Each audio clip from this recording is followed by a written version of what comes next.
ความเลวครอบครัวว่าสิกูผัวเมียเร็วๆวะสนะ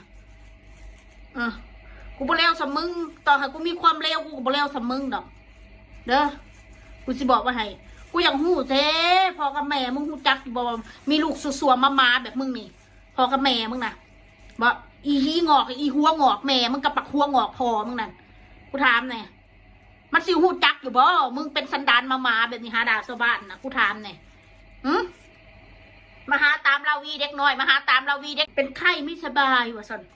ขนาดว่าสบายยังลูกสังยังคานสังคานมาหาด่าครอบครัวคนอื่นอยู่ว่าอีสัตว์สัวมึงเอ้ยอีหน้าหมามึงเอ้ยเก่งมึงอย่าเอาบุปการีอีกะลีแม่มึงนั่นเป็นอย่างกูจะบอกบ่ได้แล้วไปบ่อีสวยสยองสวยตายจนสยองสวยมากจนสยองพี่น้องหน้าตาเด้ขนาดหน้าซาลีเราอยู่ไรของมึงเรายังงามกว่ามึง100 เท่าหาความเปรียบเทียบกับเราบ่ได้เลยนั่นแหละคนมีความสุขเดี๋ยวเบิ่งเอาเป็นตัวอย่างเบิ่งหน้าซาลีเด้อเบิ่งเอาเราอยากไปประเทศใดเราก็ไปอยากไปเที่ยวได้ก็ไปถึงเวลาว่างเราก็จัดพวกมึงกระซากหน้ากากความเร็วๆของพวกมึงนะที่ว่า